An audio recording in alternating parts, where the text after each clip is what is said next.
Rebel with a cause. BK all day, baby. It's Rebel season. The real rebels are back.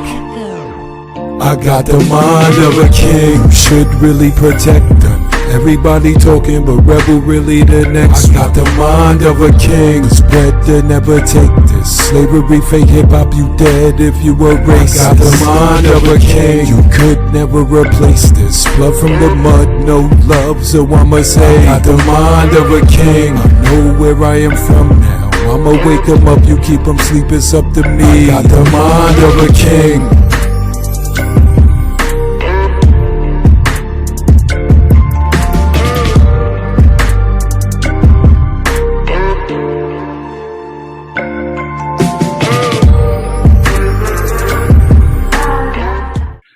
Yes, sir.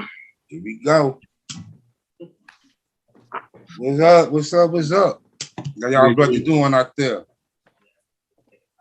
Everything good, but everything is in shambles.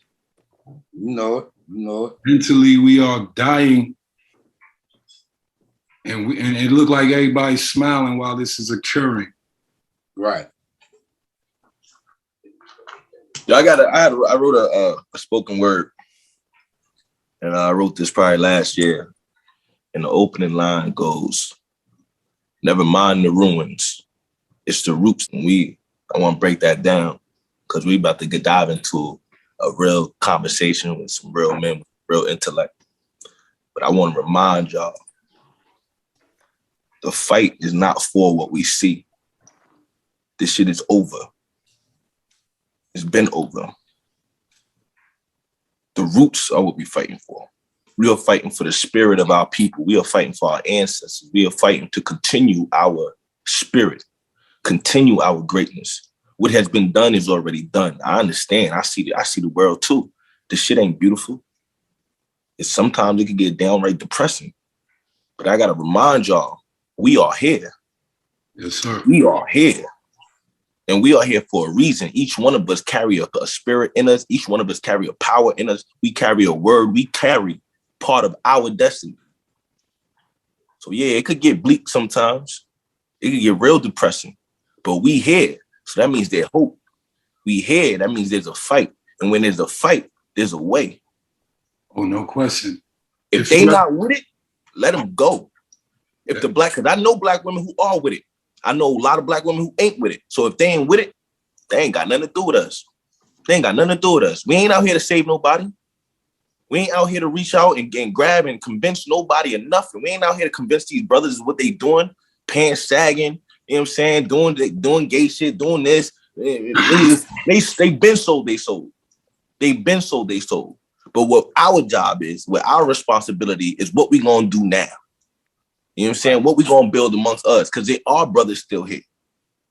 I'd rather 10 lions than 1,000 sheep any day of the week. Question. And I'm not focusing on those sheep. I'm not thinking about these sheep. I'm focusing on the lion that's in this room right here. And I'm focused on what we can do together. So just a little, intro from me. But let me ask a question.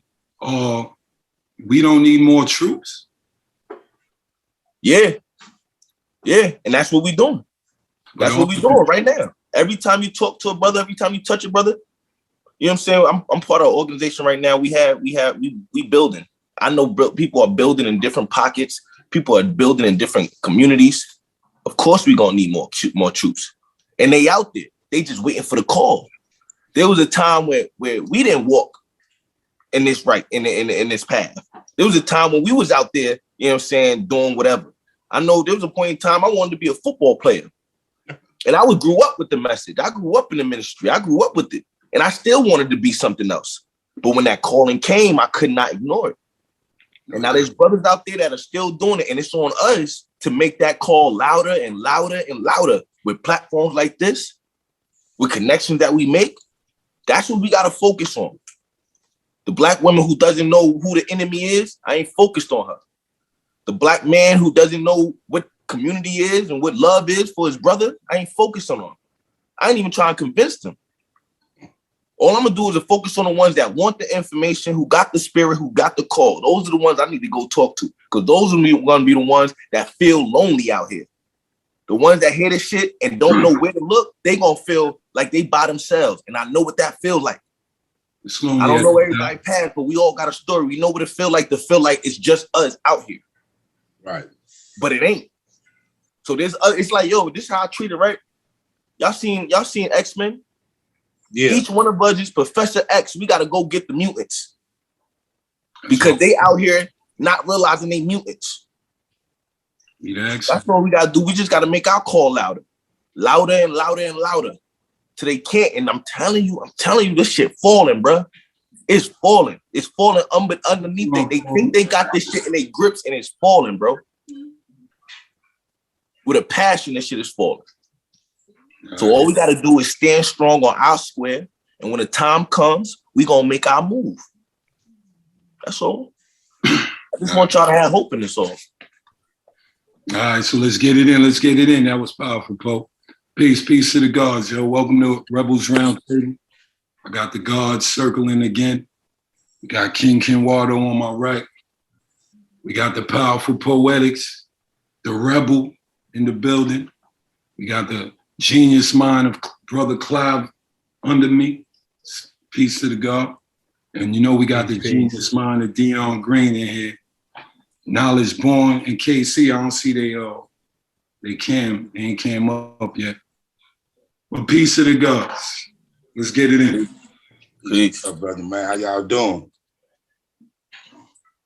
Everything good and bad at the same time, you know what I mean? You're doing great. Personally, we all breathing, we all strong, we still on the mission. But like Poe was saying, everywhere we look, Poe not trying to pick nobody up climbing the hill.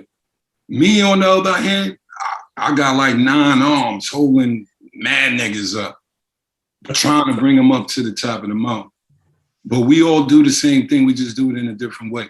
And at the end of the day, we all trying to wake up who should be woken up, or proceed with people we should proceed with. So I agree with Poe. I just do my game a tiny bit different. Well, I look at it like this too. Going back, I think it's a balance between what you guys are saying.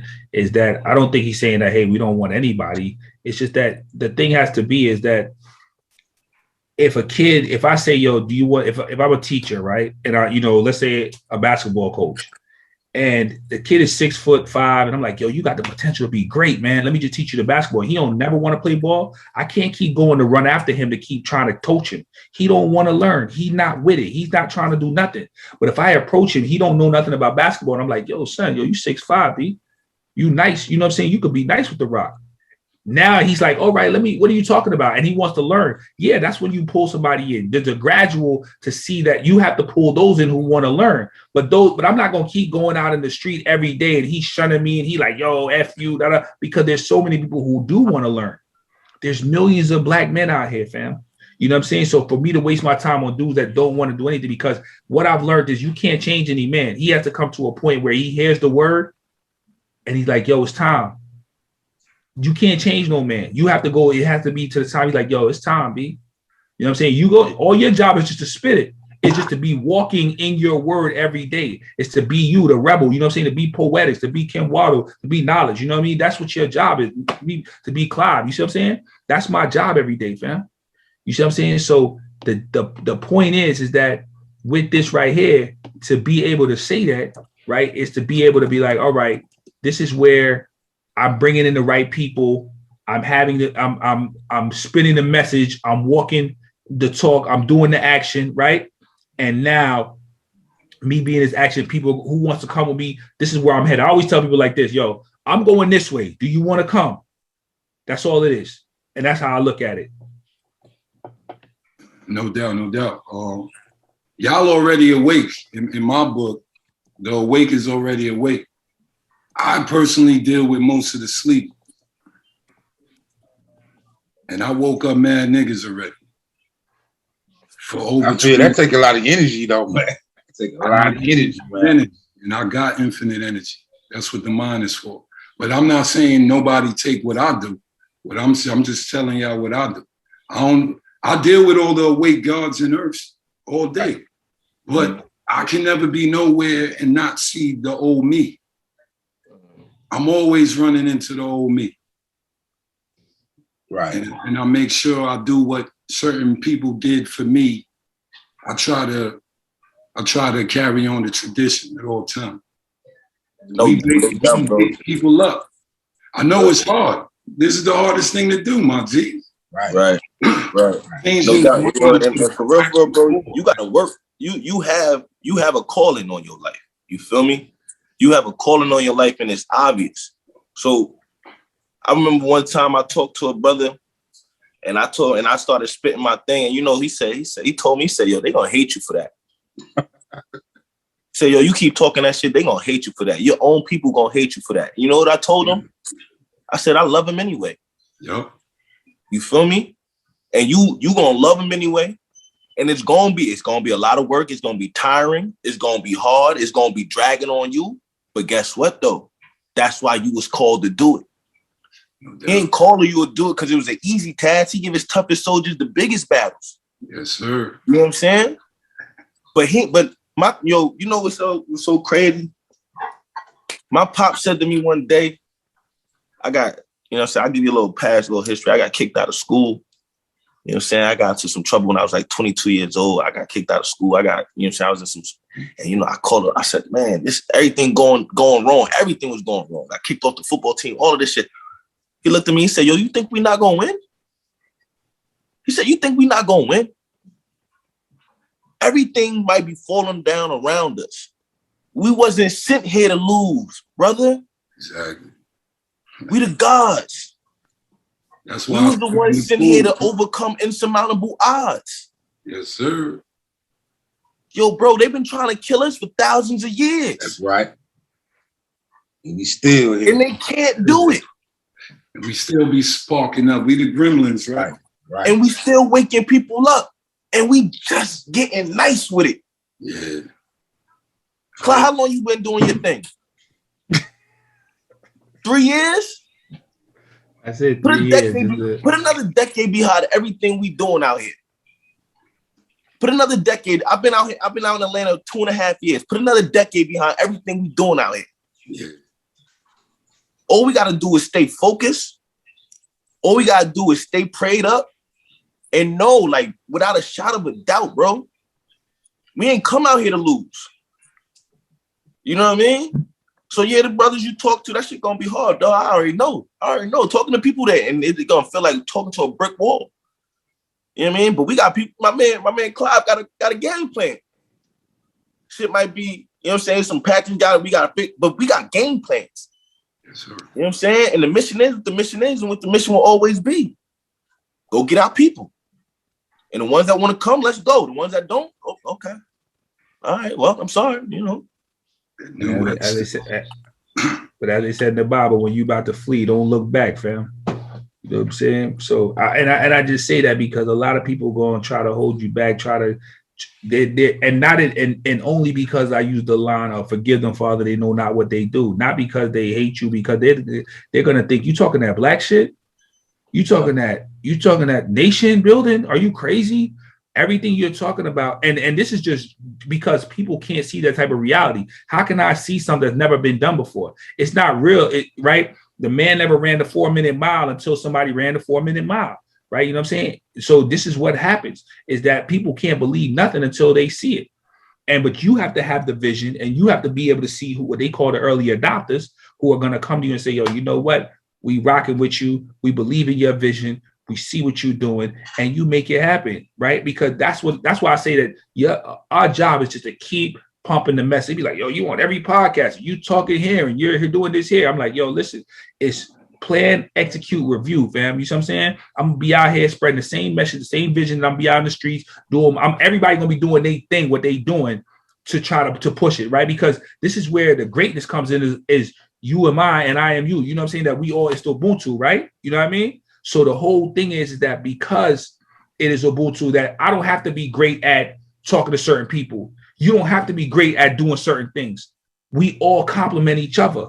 she'll say, we come to the round table, and I tell people, I say, yo, it's I push you, you push me to be great. You be like, yo, I see what Clive doing over here. I don't see him every day. I don't see him every week. But when I see him, I know he on this thing. He going to tell me, yo, look, you've been doing this. I'll be like, yo, Rebel, what's going on? He'll be like, yo, son, I've been out here, been to 10 shows. I did 5 podcasts. You know what I'm saying? Me and my wife out here, we doing our thing. So when we see that, you know what I mean? Where everybody know that we're all working and we come together.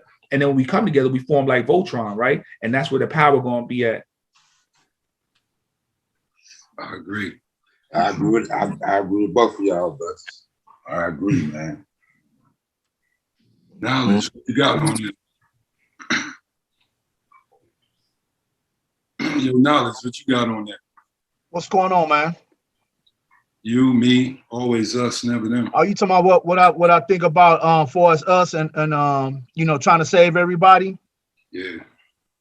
Well, you know, my take on it, man, you know, I'm always war ready, so I'm not really, you know, worried about that or anything like that, though. But we do have to take certain precautions and stuff like that. And for every major chapter, you know, it fell from the inside. So by a chapter falling from the inside, we definitely got to make sure that we keep around us like-minded people, which would be a job. The job as far as getting people, that might not be too complex and it might not be too far-fetched. You know, the information is out there. A lot of people are into African spirituality. A lot of people are trying to learn about their divinity and their lineage.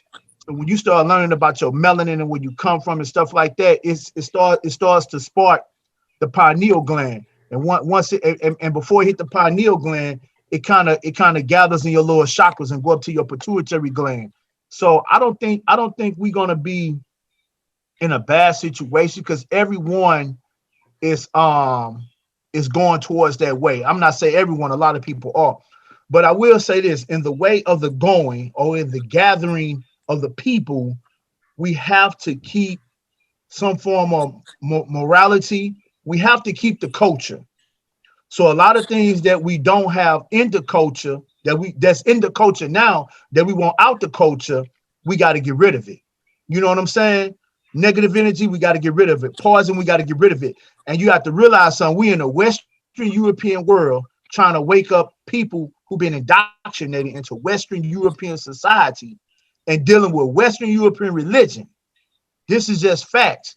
It's going to take a lot of people to open up their metunetta so they can overstand the whole plan.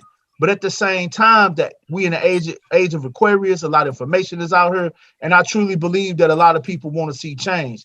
It's just the little things as we begin to change. Like I say, the gathering of the people that people are going to still be doing. As we get the culture together, or as we continue to be in the culture, maneuvering, guiding, leading, because a lot of us are leaders, a lot of us are teachers, a lot of us are directors. You know, we all play different parts, different mechanisms, like the Voltron thing that he mentioned. The things that we see in the culture, we got to deal with. We got to deal with the homosexuality. We got to have a plan for that. There's always a plan with a plan. We have to deal with us being in a position for us really thinking for ourselves and really doing for ourselves. And the whole key is us knowing ourselves and knowing we will always be students of ourselves until we leave here. Like Rebel said, I deal with conscious people all day long, you know, but dealing with the people who are not conscious, I'm not gonna say conscious, who are like-minded like me, because conscious just means everyone. Consciousness means everyone as a whole. You know, you dealing with people from Nation of Gods on Earth, from Islam, from you dealing with people, you know, from the Amun-Ra squad, from people who study different things, Moors and stuff like that. But we do deal with a lot of, you know what I'm saying, like-minded people, and we always surround ourselves with like-minded people. But what I'm saying to say this, whatever plan we have, we got to stick to the plan and make sure that's not the only plan, because it's like an outline. We got to have number one. I mean, you got to have A. Then up under, you got to have, you know, what's under that 1, 2, 3. We got to have a plan A, a plan B, a plan C, and we got to stick to our morals and stuff like that, for as we said, and really push the men to be men. Because I've been studying civilizations. A lot of times when a civilization is great, take for instance 300. before Leonidas kicked the old boy down the thing, he looked at the queen. She nodded at him. The women had a great presence and reverence in our culture, especially going back to Africa and dealing with Kemetic science. You know what I'm saying? Like the women, they knew about the stones and what they do and all of that stuff. They knew about all the herbs and all of that stuff. And even when you dealing with Egypt, when somebody die, you know what I'm saying? That's where they get that thing from the Bible. You know, Jesus rose from the dead 3 days. They was dealing with electromagnetism, bringing people back to life. And it started with the woman. So the woman has a great role. I'm saying this to say this. We got to have a plan A, B, C, and we definitely got to make sure that the woman is a part of that plan, because every great nation was great when the women were greater. I'd say something. Yeah. I agree with everything you said. You said it started with the woman, right? But now, as a whole, look at today's woman. Like Rebel said, it seemed like they really taking that away from us by, you know what I mean, giving them the so-called power. It's a lot of sisters out here in high positions. And it's like they don't even need us right now. See, that was the key word. It started with the woman. Right, that's true. I know it's a lot of stuff going on out here in this Western European society, because they giving the women a lot of benefits.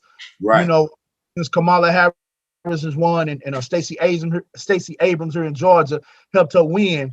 You know, they're gonna be giving a lot of African American women grants and stuff like that to do their things. This is what I'm saying. I'm gonna say this. People call me knowledge. The people call me that. And, you know, that's a resume behind it. I'm not going to say all the stuff I did and all of that. That's not important. What I'm saying is the name that they gave me, a lot of people have respect for me. I believe once we keep moving the way we moving into knowledge and into our spirituality that we supposed to be moving in, I think the women will fall behind. So I had a woman, man, a conscious woman. And I talked with her and we was chopping it up. And, you know, it come off to me like she may have been, you know what I'm saying, a lesbian or whatever. You know what I'm saying? You know, she told me she dabble, whatever like that. But she told me after a while, they get bored. And she said, I need a man. So real women, they're going to realize that, man, they need a real man. And we just got to beat her and be ready. You know what I'm saying? So what do you think is the part of it overall? You said we need to get knowledge, we need to go to the knowledge, but tangibly, so I'm gonna go back to this first, that everything you said about the woman and about the man, I think the woman's position now is because she's trying to take on the man's role, and women don't understand the strength that women, I always say that men are the physical protectors and women are our spiritual protectors, right? Mm-hmm. That women, just like you said, with the herbs, with the stones, and they understand, they have a more intuitive sense of naturally, you know what I'm saying? And not to say that a man can't raise that and we don't have that. I'm just saying naturally. But right now they've been in a position where they start to provide roles, they start to give roles where they're providers, protectors for themselves. Right. Now, my question is, how do you think that, I've already put my thought out there, but how do you think that in the end, if you saw the future that you want to see for us, what would that look like? What does your vision for Black people look like? What would look like if you said, hey, I could just snap my fingers and this is what it would look like? What would that look like to you? Number one, it would be with the Ankh and what enforce what I represent, and it would be definitely be the man, woman, and the children. It would be a unity. And that's the only way it can be. You know what I'm saying? You know, I understand a lot of women are in power. You know, like Atlanta, Georgia says it's ran by females and homosexuality, which is true because a lot of homos and females are in power in Georgia. You know, that's just a fact. But what I'm saying is, we keep doing what we do. I can't change Rebel. I can't change Clive. I can't change Poetics. I can't change Kenwato. But one thing is certain. I know all of you guys have a code of ethics. You guys have a sense of morals that you have that's going to carry you. And the ones who walk and do that, the women are going to embrace them. And I'm not just saying this. I'm actually living it. When I go out into the public and I speak, or they see me, and I represent myself, and not just that, I represent what I stand for us as a society and a people. If I was to snap my fingers right now, I would see everybody in unity. Everybody in unity. And what I mean by unity, we together. That was the whole thing of the Willie Lynch letter. They broke up the family. Right. Once they broke up the family, it carried on from generation to generation. You know, I read on this show the 1638 edit, where it says that that black people would not enjoy the fruits of white riches or whatever. All this stuff is a plan into effect, but one thing I can say is the plan has not been going accordingly, or it wouldn't be such a panic for everybody to take a vaccine. I say we got to keep doing what we're doing and keep moving, and everything will fall into place. You know, you're gonna have some women who be like, I don't need a. I heard women all the time. I bought my own car, I bought my own house, I got 2 businesses. A man can't do nothing for me. That's a curse upon a curse, because you can't make no kids. You're going against the laws of nature. One of the laws of nature is gender. Can't no 2 men, 2 women make no baby. Take a male and a female. Right. And you also get into the laws of nature. You get into vibration, rhythm, frequency. All of that stuff play a part of unity. If we all on the same vibratory frequency, we all moving with rhythm, and we all moving in unity, man, we should be good. That's what I think as far as my eyes. I want to just chime in real quick. We have this position. We get to see the world as it's presented to us. We see, the media, news, the entertainment. We interact with people, conscious and unconscious. But the thing is, which sometimes we fail to realize, because we're so consumed with this Western culture, is really how fragile it really is. And because we are in the position that we are in as Black men, it does seem a little overwhelming at times. But when we look out to the world, just a year ago, this entire Western culture, the backbone of it, the capitalism, everything was on the brink. A year before that, the government was shut down. This system is very fragile. There's a shortage of chicken wings. There's a shortage of microchips. There's a shortage of batteries. There's a shortage of everything. The system that they built is crumbling beneath them, which is why we see some of these efforts right now. They are so strong in their effort. They're trying to push this narrative so strong on every single programming that you see, because it is very fragile. So to just add to what you were saying about just staying the course and staying in our morality, staying in our alignment, it will fall on its own. It cannot sustain itself. And we've seen that. This is why they've gone so far into the lengths to create this atmosphere, to give the power to the women, to give the power to the ones that do not deserve it, to do these unthinkable things, these crimes against humanity. They do these things because they know how fragile they really are. Yep. The capitalistic system is ran off a dollar bill that is weak. It has always been weak.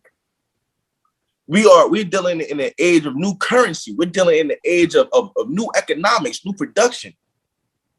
We got to understand, well, we don't have to understand it, but it'll be good to understand that the power is still here. They are masquerading as powerful. They have to present you with this illusion of power. They don't have power. They have representation. They have a platform. They have media. They have news. Right. They bombard you with this stuff over and over, so it messes with your psyche. They know this war is not fought in the physical. This war is fought in the planes of the spiritual. That means your consciousness. That means your diet. That means, do you read? Do you stimulate yourself? Those are the things that are going to give you power. So when we're looking at them, they're trying to masquerade as powerful. They keep on giving you this. You know what? The IRS. People are scared of the IRS. People are scared of the FBI. Why? Why? Because they got badges? They come together. And we had this conversation a little bit earlier. We talking about unity. And I have a different take on that, on the word unity. Because they have this, they given this romanticized version of unity.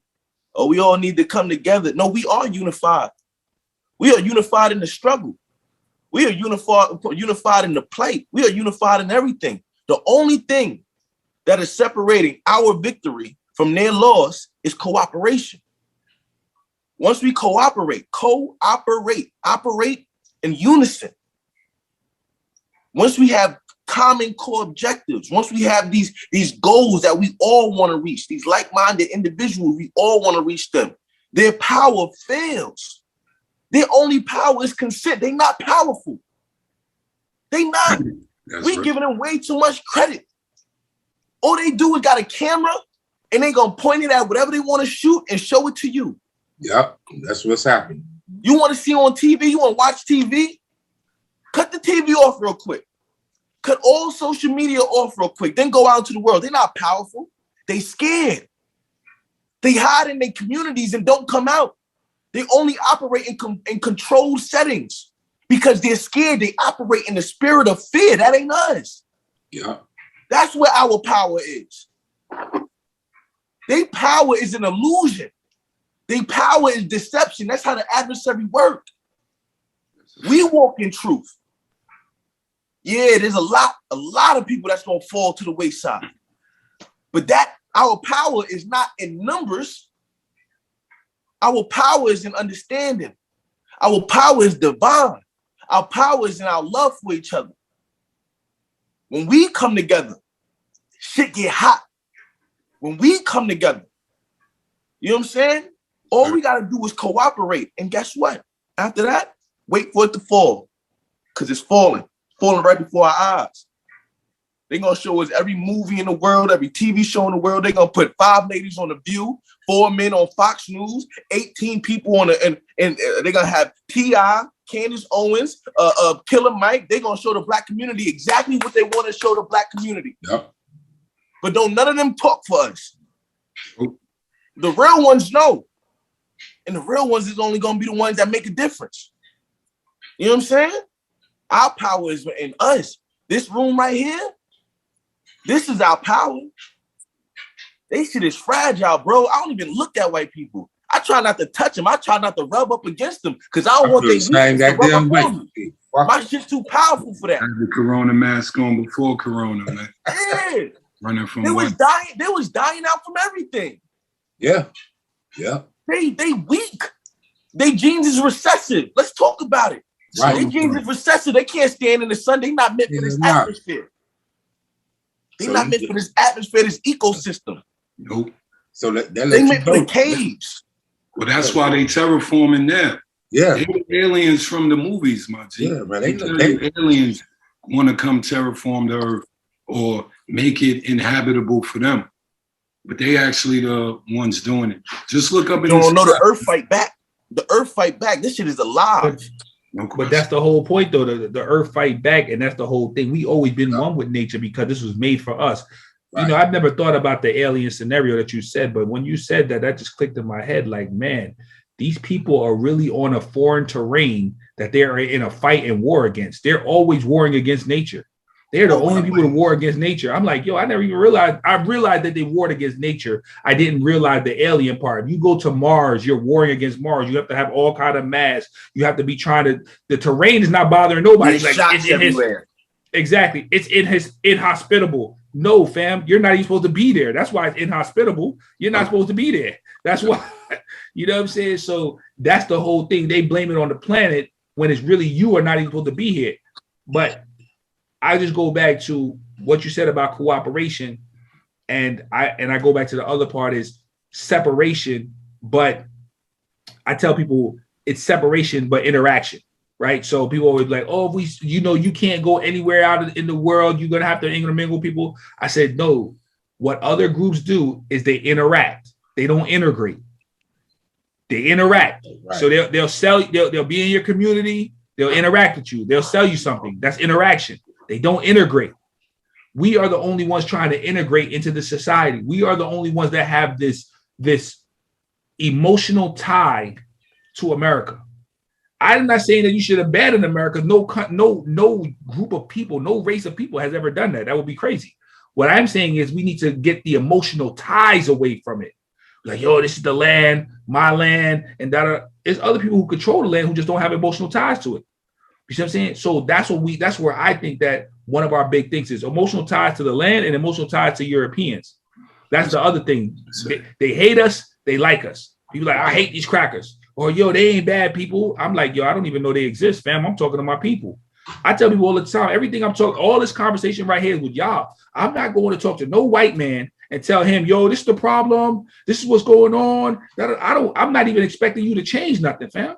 Because even if you come out and say, I was reading the thing and they had this white man who was, he was I guess he's a priest or something like that. He's in Chicago. He's fighting. I said, he's still a separation from the black people. He's fighting for black people justice, but he's not in the group. You know what I'm saying? He's just choosing to do something. This is like helping dogs. This is like helping orphans. You're not part of that group. You're just helping that group get better. But we are in this. This is something that viscerally affects us, if we're in the fight or not. That's a choice to be in that fight. We have to be in it. The kids who are on the block, the single mother, you know what I'm saying? The old lady who's like, all these people are in the fight and they just don't even know it. But they can choose. But anybody who's like, oh yeah, you know, Black Lives Matter or whatever, you know, whenever they're putting up these signs and they're saying that they're trying to help black people, that's a choice. And guess what? You can abandon that choice anytime you feel like it. Exactly. So you can be tired tomorrow. But like, man, I ain't fighting that. You know what I'm saying? We can't get tired, fam. Even if we get tired, we still got to keep going. Because we know that if we rest, not just us, but our lineage is destroyed. If they rest, their lineage is not destroyed. If any white man that comes to help and says, yo, I'm any European, I'm coming to help black people. If he says, yo, I'm chilling, I'm not doing no, his lineage is not destroyed. If we stop right now, our lineage is destroyed, fam. We are abandoning we are abandoning what our ancestors did, and we are abandoning our future generations. So we can't even get tired. We can't even rest. We can't even stop, even if we wanted to. That's how that goes. All right. I feel you. Y'all boys sound powerful on here, man. What's going on? As far as stopping, you have to have something in you. You got it. You gotta have something in you. You know, it's something that's in me. You know, probably I slow down a little bit, but it's something that's in me that won't stop. You know what I mean? Because I got love for my people, man. I really mean that shit. You know what I'm saying? So, you know, if you real thorough about it, you know what I mean? This shit don't stop till the casket drop. You know what I'm saying? Right. You don't have love for your people, though, fam. I'm gonna just say this one thing: you are your people. That's Right. why you can't stop. It's not that you got love for your people. You are your people. You can't even stop because you are them. When you walk around and see them, you see your people. You see yourself. This is not, yo, I can't even stop. You like, yo, it's not about I got love, because that's a separation. I have love for my people. I am my people. I can't even stop. What, you know what I'm saying? That's all. That's all. I just wanted to make that clarified point, because sometimes that's a separation. It's like I love black people. No, I love me. I love us. We are one. So yeah, we did a show the other day. I had a address, and it was about Juneteenth. Right. And one of the things I mentioned to them, I said, yo, who are you? See, they gonna say you black, native, you're Moor, you this, you Aboriginal, you indigenous, all of these different things. Right. And you come from this playing with lines and drawing. No. We are the descendants of our ancestors. I am my father's son. We are the descendants. We are the ones who survived. Right. So if they survive so that we can keep going. Yep. We are them. That is me. I am my father. Right. My father was his father. His father is his father. You know what I'm saying? And we carry that line with us. That's why we keep going. Like you said, like, you know what I'm saying? I'm just reiterating, but yeah, that's why we keep going. Ain't no stop. We might have a thought, but stopping will kill us. Yeah. You know what I'm saying? I will say this, man. As you begin to move further into your divinity and your lineage, you knowing and learning about that particular is not going to let you stop. It's been many times I'm going to just chill out. I ain't reading today. I look up, I'm reading tomorrow. It's been at times I done told him what, I'm going to chill. And me and him will be like, all right, come on, man, let's go now. And sometimes we've already called each other at the same time. Yo, yeah, what's so hot? Come on, man, let's go, man. You know what I'm saying? So it's just us knowing how great and powerful where we come from, and the DNA, knowing the DNA structure of our body. knowing that, you know, the 6 protons, electrons, 6 neutrons. When I say my speech before I say my poems, it really empowers me. You know what I'm saying? Because I really believe that the creator of the balanced universe gave me that speech. You know what I'm saying? I believe that the creator of the balanced universe gave me my name that the people gave me. Right. And you know, I just believe that I don't think we can stop no matter what. You know what I'm saying? It's just in us until we finish what we doing here, and then we go back to the creator. We go back to the source.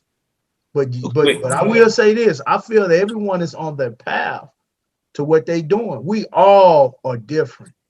Mm-hmm. You know what I'm saying? We all have different attributes. We all have we on the same journey, but we all have different things and we moving as a unit. And I really, you know what I'm saying? You guys sound man, you know, man, in tune with nature. Because if you're not in tune with nature, man, you know, I had a vision a month ago. No, it's been a little longer than that. And this is no lie. I'm in my bed, I'm chilling, and the vision was nature spoke out to me, and nature said, "I haven't seen you in a while." So I spend a little more time out there in the yard. You know what I'm saying? You know, because I believe this. You know, and the time come, nature will kill whoever is not supposed to be here. I truly believe that. That's one of my visions that I have. Nature undefeated. Nature undefeated. Nature's undefeated, man. Nature can conjure up anything and wipe out anybody. It can push all the black people to one side and separate what don't need to be there and wash it away, burn it up, lighten it up, and the land will heal itself. You know what I'm saying? It's a powerful thing when we in tune with nature and you dealing with the elements. You know what I'm saying? So it's real powerful. That's all I want to throw in there. And you know, we for the most, you know, one of the period in history when the Haitian had the Haitian Revolution, and one of the biggest things about the Haitian Revolution is that they prayed towards their ancestors, and the ancestors are the ones that gave them the vision so that they could claim their own freedom, their own liberty, their own sovereignty. Mm-hmm. They've been demonizing our African spirituality for a long time. Yeah, They made it taboo. Yeah. But if we tap back in, into that is an infinite source of power. Now, there is an attack on the natural. There's an attack on God. There's an attack on the spirit. Yes. But the spirit is strong in us. And if it doesn't die in us, then they can never kill it. And so we are the answer to our own question, our continuation. And guess what's going to happen? We represent the natural. We represent the world. That's why it's going to be. We have the physical, the strategy, the game plan, everything. But the spiritual will always supersede the physical. And as long as that spirit's strong, that's going to keep our game plan rolling. That's going to keep our presence strong. That's going to keep, that's going to keep us walking to the brothers who need to hear us. That's going to keep us introducing ourselves and meeting. It's almost divine the way me and Ken Waddle met. Yeah. You know what I'm saying? I came out here, I met Ken Waddle within what, 4 or 5, within a week of me moving to Atlanta. And the people I've been here short enough where I can still connect the dots of how I met people. I met this person that made me meet this person that made me meet this person. If you can see that, you got to see the divinity in your steps every single day. You know what I mean? And so as long as that divinity is still alive, man, I say it again, we ain't come out here to lose. Right. You know what I'm saying? Because it's working in our favor. The same way the spirits was working in the favor of the Haitians so they could reclaim their freedom, it's working now. I mean, it's just time. It's time and actualization. I mean, we got to walk through it. We got to live through it. But this is a blink. This is a blink. You know what I'm saying? This is nothing. And when you put it in the reference of life and earth and everything that is divine, this is a blink. So as long as we keep doing what we do, we're gonna restore order. We're gonna restore balance. It's just gonna be done. Nah, that's why I deal with what I deal with. I play with the layers of this matrix. So look, I know, look, all of y'all is so-called awake. How many different things do you do during the day to block the messaging from the enemy or the so-called negative perceptions of the world? Personally, I'm like, I do like 500 things a day to block that shit from my spirit, my mind, and my vocation, right? And that's what I get at people. I like do the same thing, yeah. But now, like Poet every day, the way Poe was just kicking it, yeah. Last dissertation, that's what I do to everybody when I meet them. I almost press them. I'm not your friend, but I love you. I'm your friend. But I almost press you when I meet you. What's your day about? What you be doing? I almost try to angle off how much are you not working for us. And then I try to show you the layers in that shit, just like Poe was breaking down layer after layer. So then they could start seeing the position they sit on the board. You're not even on the field. You're somewhere in the skybox. Some people might have good seats, right, you know, on the court, but they're not on the field. So I love waking people up. I love that. I love putting people on the shit they don't see. You feel me?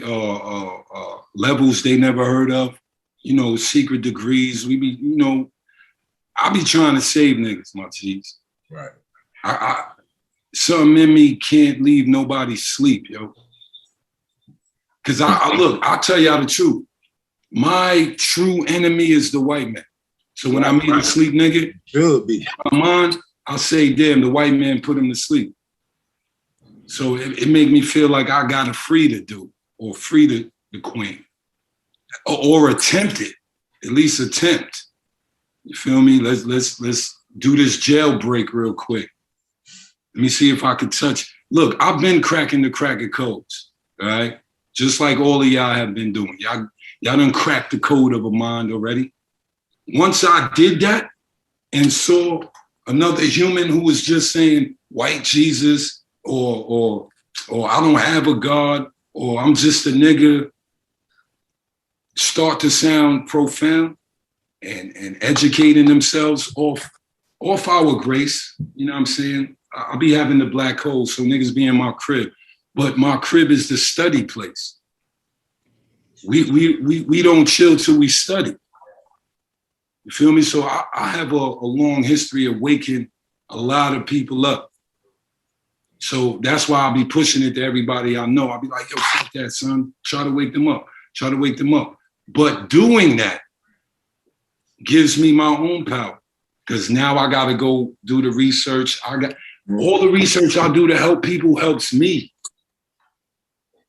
You feel me?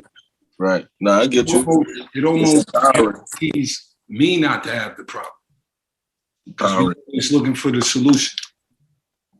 I mean, just to answer your question, man, about the things you go through during the day, man. When we was talking about this earlier, just minding your diet. I was talking to a brother about minding your diet, and when we talk about diet, the secondary is what you eat. You know what I'm saying? Yeah. The primary diet is what you consume through your eyes. What are you looking at? What are you listening to? We try to stay away from TV with any white people on it. And it's not, you know what I'm saying? I'm not going against what you said, you know what I'm saying? Because I definitely feel that when you say the white man is your enemy. But in my mind, I don't even try to acknowledge them.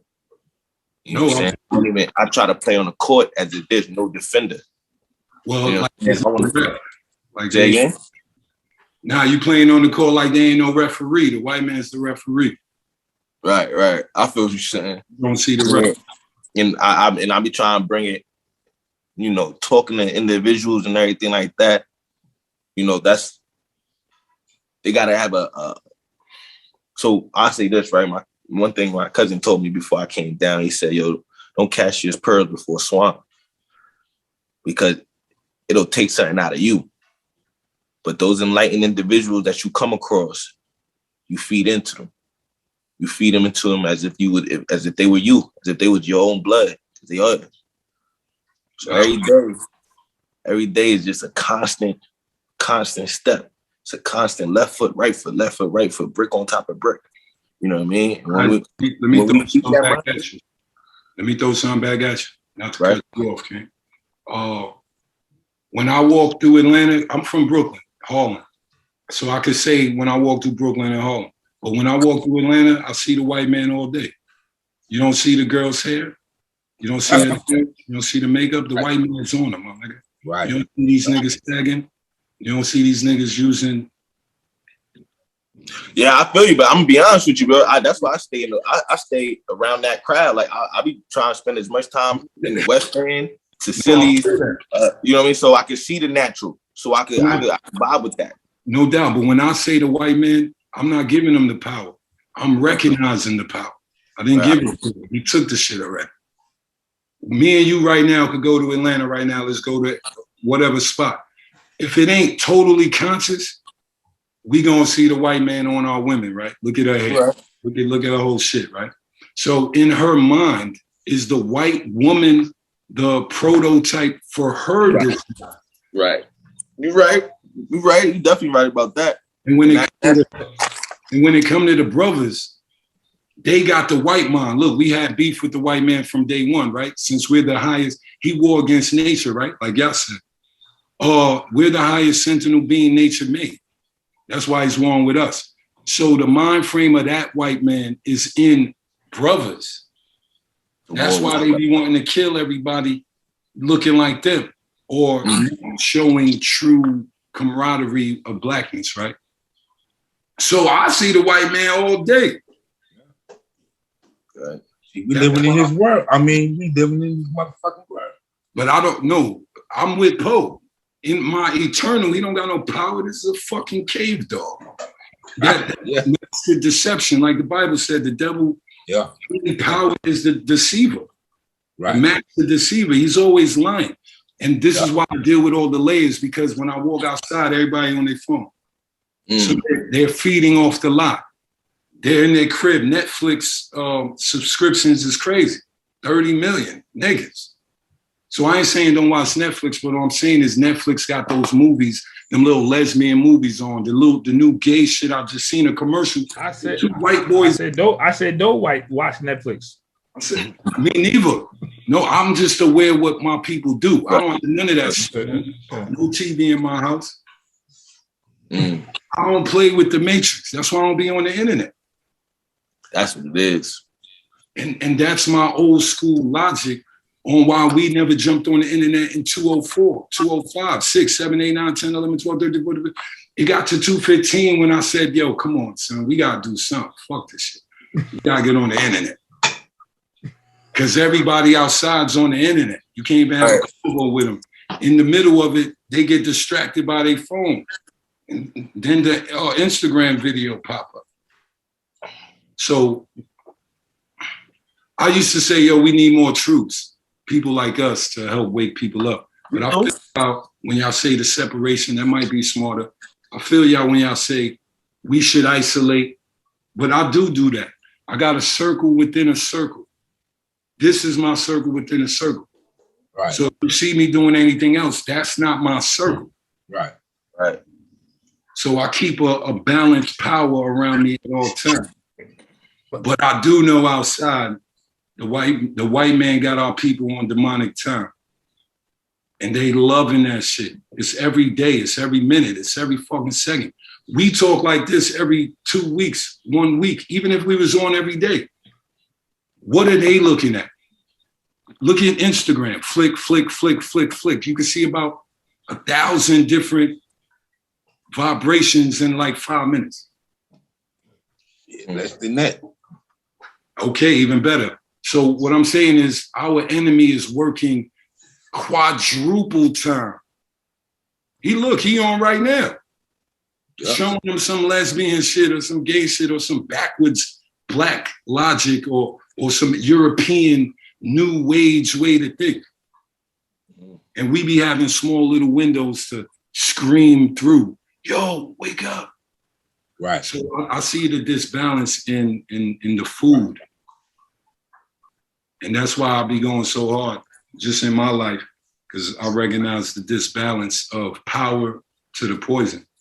Let me ask you a question, right? Yes, sir. So you guys, everybody here been in Jamaica? Been to a place that they were, let's say Jamaica, right? Everybody here been to Jamaica or no? Yeah. Nah. Okay. Not the All country, right. not the Jamaica. Do you know what is Jamaica known for? All right. What else is it known for? Rastafari. All right, Rostas. All right. All right. What? Why do people go down there vacation? Beautiful beaches, water. Yeah, the water, the beach, water. Some of this. All right. So you've seen commercials for Jamaica, right? Right. That's with white people all over the beach. But my point is this: is that you've never heard a Jamaican say America's terrible, right? Have you ever heard a commercial say come to Jamaica because America's terrible? Nope. Right. So my point is that this is why you need your own nation with your own narrative. Our job is only to give people an alternative place to live. It's to say, hey, this is, I'm just using AKA Jamaica, but any island or any country or any nation or any community that you have. This is how we're living over here. Then you put that out there, and people see. The thing is that when you talk to somebody, and this is a marketing thing, right? They always say, hey, if you don't have the next steps for your customer, it's a bad user experience, right? Bad client journey. Just talking more. It doesn't even matter what I'm saying because they're marketing terms. But all that really means is that when you wake somebody up, a lot of times what happens is they have nowhere to go but back to the matrix. They're like, yeah, you're right, bro, you're right. And a lot of times you see people who are lost and confused because they talk to you today, but they can't talk to Rebel every day. Rebel done put something in their ear and they're like, yo, that's real talk, real talk. What book should I read, Rebel? Yo, read the Men of Natural, read Baba Baruti, read Yurugu, right? You tell them all these things, and they're like, oh yeah. So they go read it, but they confused. They don't know what to do because there's no next steps. But what you have to have is saying, hey, we have a nation here, a community. You can start with a community.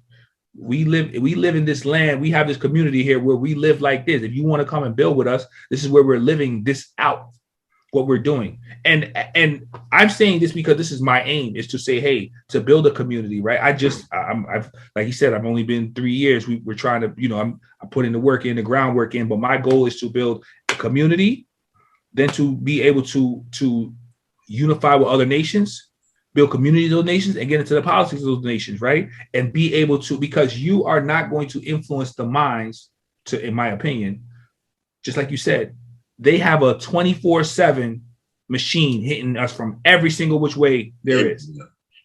Every single which way, right? And then the people who are at the top, they're in the Horatio Alger story, which is why are Black people so in tune with it? Because the poorest of the poor man believes he can be rich one day. We always say, people like, oh, the rich people are terrible. No, they don't hate the rich. They're just mad they're not rich. That's where we're at right now. People are mad they're not the oppressor. How many Black people we know became rich and became the oppressor? You see what I'm saying? So how do we, just like you said, you got women in corporations, they're the oppressor. You got men in corporations, they become the oppressor. So because they become with the European framework, when you say, I see the white man everywhere, we talked about this, me and Poetic, about the European individualistic mind frame. We talk about individualism, not communalism. So if you establish a community, if you establish, and what I'm talking about, a community, a nation, going to governing bodies, this is something that it's a more in-depth plan that I have, but just to outline a framework is because there you can have control of the narrative where people who are either one living like you live, right? Or they want to live like you live. Because when you come in, you can't ask people because they have bad habits. How many people who smoke cigarettes be like, I know I shouldn't be smoking, man, but I just can't stop. I'm gonna stop one day, right? But I bet you put them somewhere where they can't get no cigarettes, they're gonna stop, right? Or I bet you say you're gonna get 20 years in prison, you're gonna stop, because it's only when there's discipline and law and the pain outweighs it, are they gonna do it? So if they come to your land and say, yo, I really want to stop smoking cigarettes, you're like, yo, here, I'm just making this up, but if you smoke cigarettes, you're gonna be locked down for 1,000,000 years, life sentence. they're gonna stop. You're like, yo, I'm not smoking no cigarettes, fam. They giving out life sentences for cigarettes. So I'm not doing that. I don't care. You know, I'm fiending for one, but I'm gonna stop. Well, it's the same thing. People are not gonna act the same way because you're in your lane. That's why my thing about separation is always separation, interaction. You have to interact with the world, but we have to be separate from the world. That's all it is. I'm in the world, but I am not of it. You see what I'm saying? You know what I mean? And that's how we have to be rocking. That's just my thing.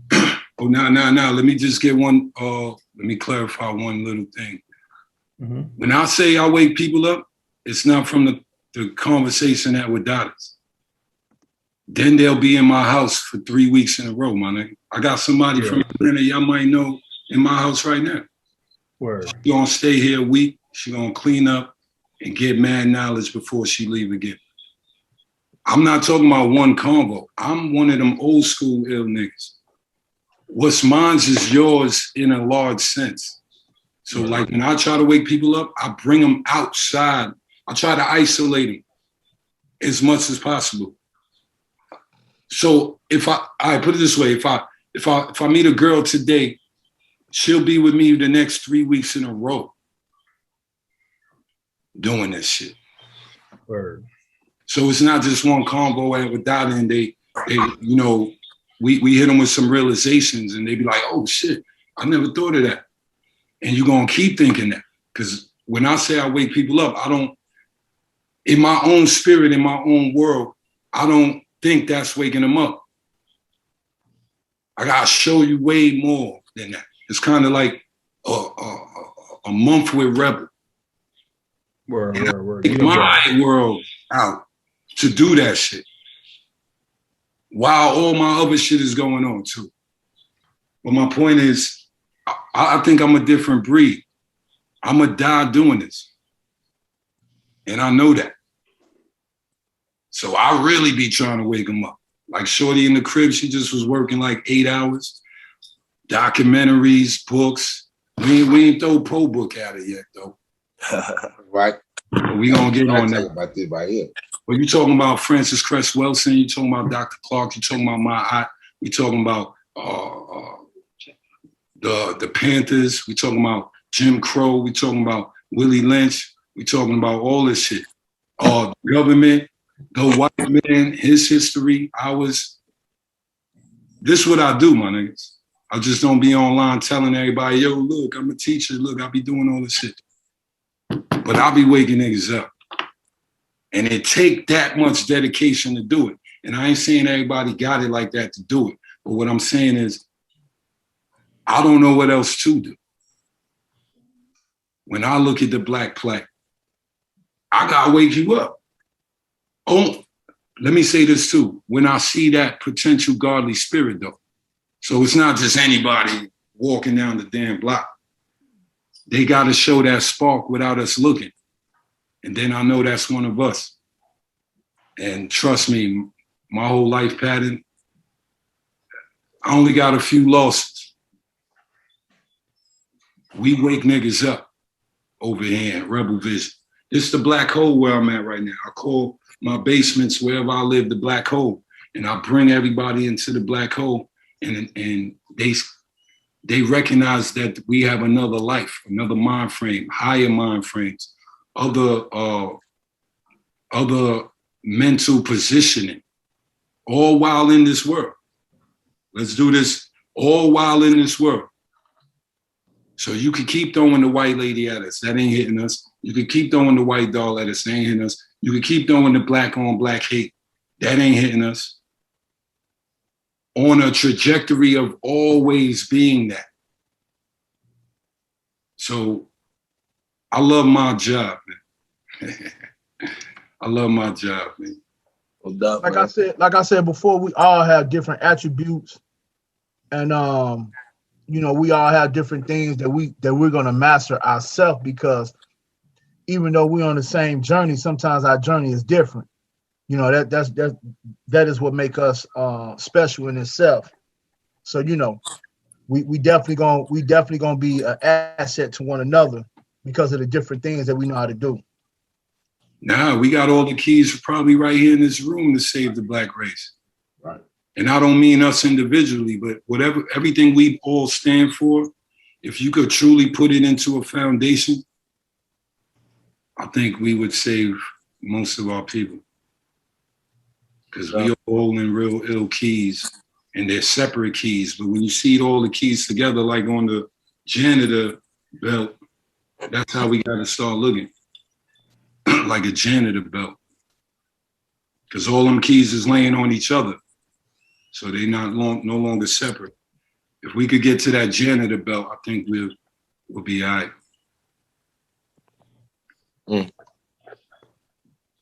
But Ken Water, what you got?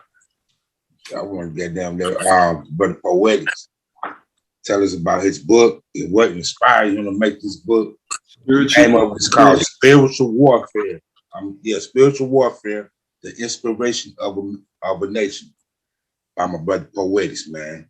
No doubt. Yo, Who made you write this book, and how did it come about? You know what I mean? I didn't read it yet, but I supported it. But I'm gonna get into it because I know you're a deep brother, and I know I can get a lot of information out of this book, bro.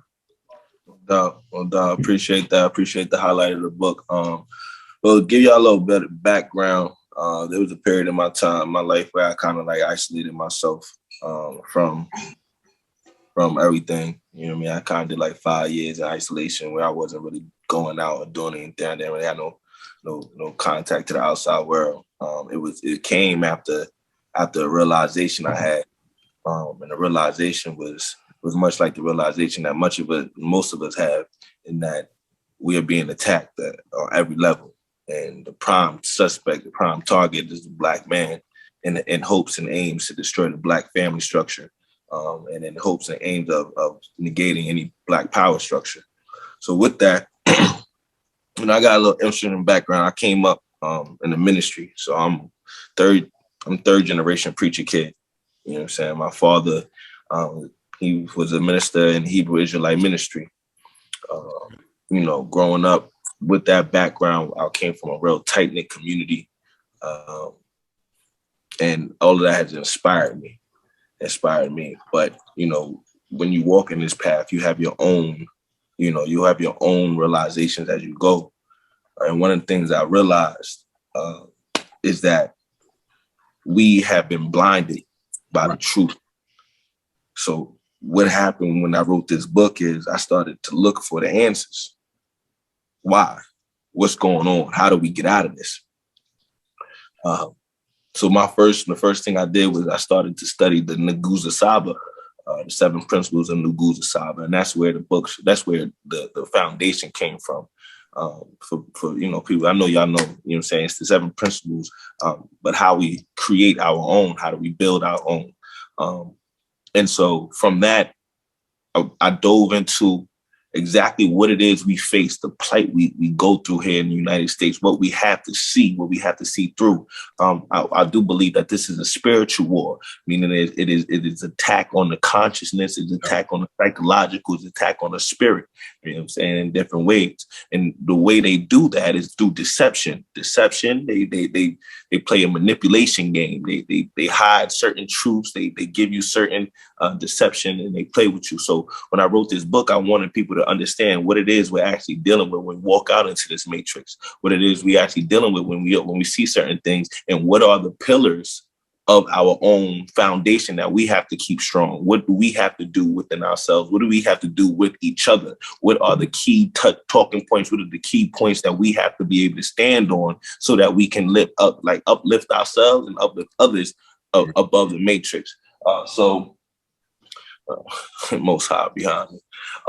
But it was definitely, and here's the kind of the trippy part, because we learn and we grow. We learn and we grow.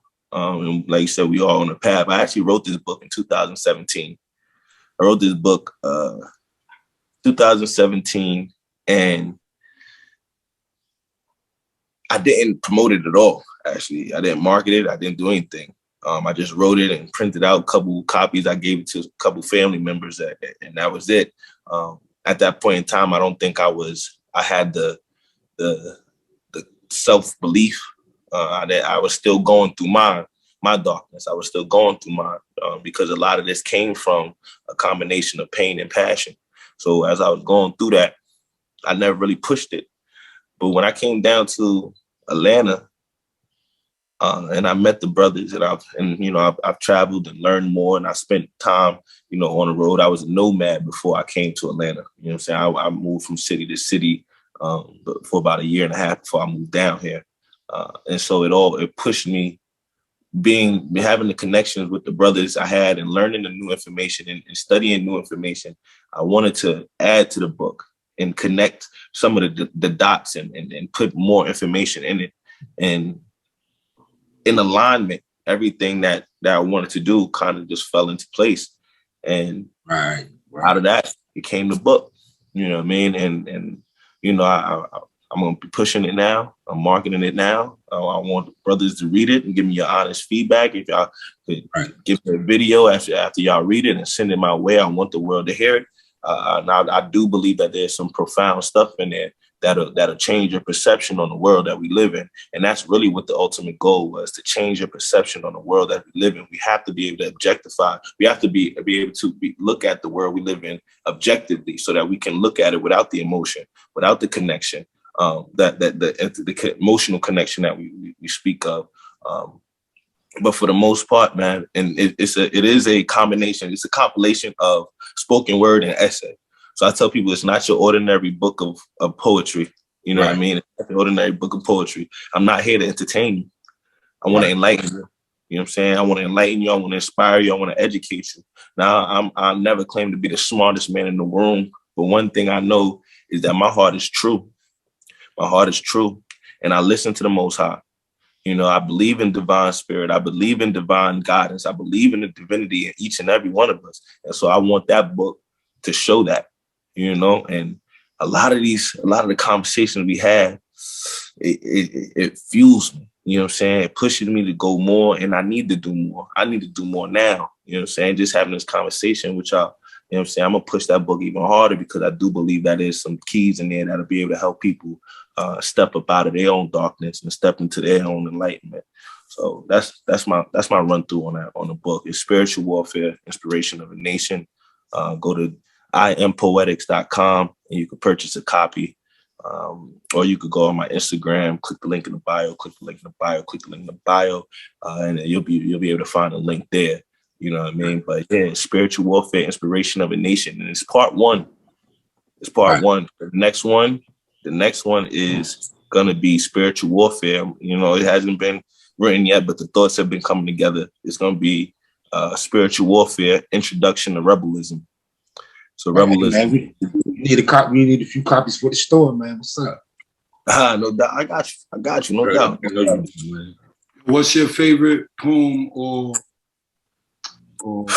man, my favorite spoken word? I mean, I don't really have, you know what I'm saying? Like, I'm gonna be honest with you, like, up until about 2018, I ain't even named my poems. You know what I'm saying? I didn't name. I only reason why I named it was for others. It was all about the message in it. So the one that you just flashed up there is This Culture Ain't Ours. Right. And that's a realization we need to understand.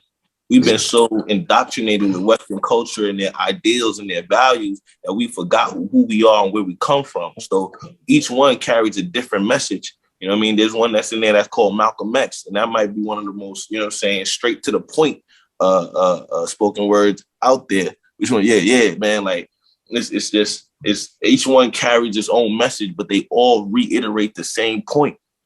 You know what I'm saying? Find the power in yourself and elevate yourself out of this system, because this system is a detriment to you and your people.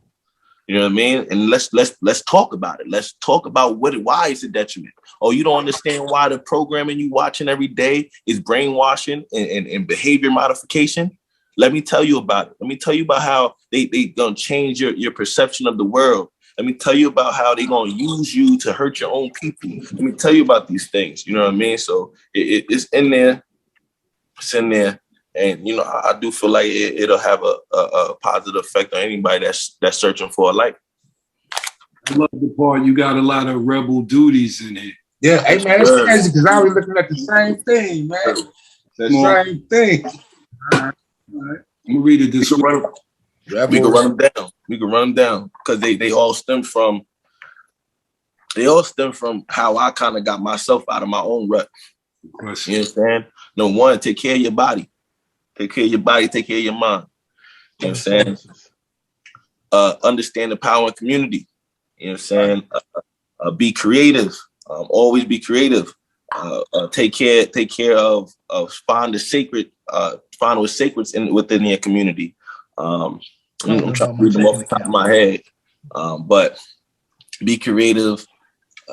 Take care of your body. Take care of your mind. Take care of your community. My checking account is unavailable. I need to know what's wrong. Say again. Be reading this week, definitely. Be faithful. Yeah, there you go. Be faithful to yourself and redefine yourself. Now that redefine yourself and be faithful to yourself go hand in hand. I'm calling about which before I go log in. I cannot log in. Say again. All right, keep going, Paul.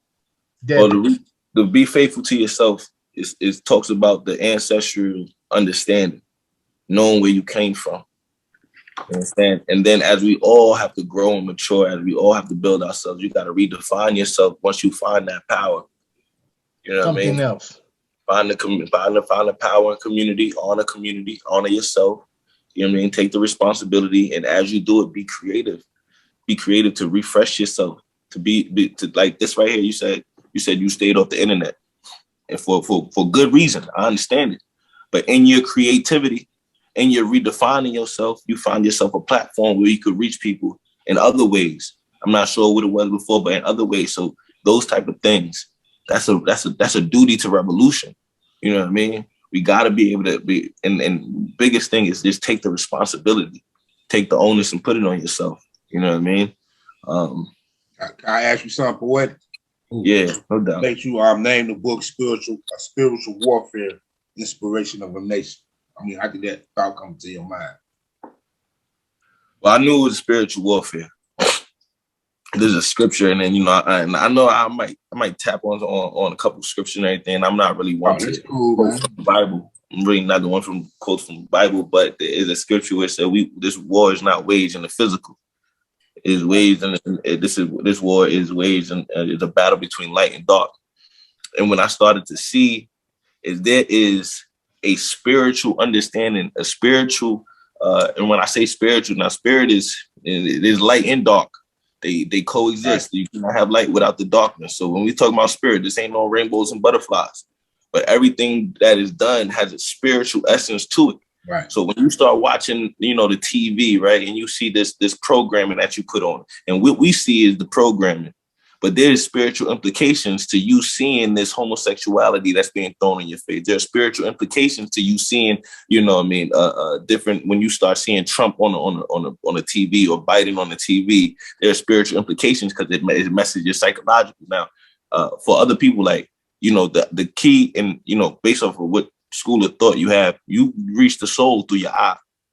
Right. And so when you start looking at these things, everything that you receive, when you start talking about that diet, everything you receive through your eyes is affecting your soul. Everything that you come to your eyes is affecting your spirit. And there's a spirit of everything. When you talk about the spirit, there's a spirit of lust. There's a spirit of fear. There's a spirit of determination. There's a spirit of a lot of great things, but also a lot of dark things. So we have to understand that there is a war that's being waged in the spiritual. Right. You know what I'm saying? That realm is being waged, and what we're seeing is the manifestations of that spiritual war. When we start seeing the homosexuality, when we start seeing the displacement, when we start seeing people still. There's still children locked up in concentration camps. That's a physical act, but that has spiritual implications to the world. You know what I mean? So that's why I chose the name Spiritual Warfare. And Inspiration to a Nation is simple. Once we understand what's going on in this time, in this world that we live in, we have to be inspired to create our own. We have to be inspired to move forward, because a lot of this stuff is depressing, bro. Like, I'm just keeping being like a lot of this stuff. It hurts. It hurts to realize this state. Yeah, you know what hurt me, man? It hurt me when I see, these kids killing each other, man. They put the shit right on TV. It hurt me when I see the police killing us. It hurt me when I see my people out in the street homeless. You know what I'm saying? It even hurt me You know what I'm saying? When I see us deceive each other, manipulate each other, you know what I'm saying? It hurt me that, you know what I'm saying, we can't stand in a united front with each other. You know what I'm saying? All this shit hurt me, man. So I feel it. No doubt, man. It is, man. And you know, some people understand the wording when I say spiritual warfare. Some people don't, but spiritual, psychological, however you want to explain it, there are repercussions. There are repercussions that happen, and we got to be aware of it. We got to be aware. You know what I mean? Yeah, man. I appreciate the highlight on the book, man. I hope y'all enjoyed it. You can't have you on the show, man. You just came out with a book and we not gonna highlight it, man. That would be right. No doubt. I know my man Clyde wrote it, man. Read it, man. What do you got to say about the book, man? I've read it. 2 cents. Yeah. Well, I really enjoyed it, right? So what you have a way of putting the words simple but not simplistic, right? Where it's readable and not over one's head. You see what I'm saying? Like, it's for the common man, for that we can just get to the point where it's in a basic language to be able to understand complex ideas and thoughts. And getting back to the root fundamental, right? Because sometimes I see books and they're talking to the awakened. They're talking to those who already understand. And then also, you know, the highly intellectual, big words, complex sentences, dense words, but you got to put out for the people. You know what I'm saying?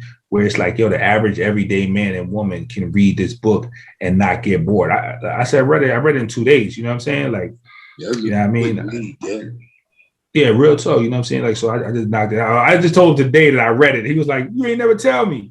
I was like, yeah. But I kept saying I was going to tell her what I did. But yeah, you know what I mean? And then breaking and then giving you rules to live by. You know what I'm saying? Where you can, you know, so understanding the code, right? So this is where I would say that it's actionable items where you can start just starting with that. You see what I'm saying?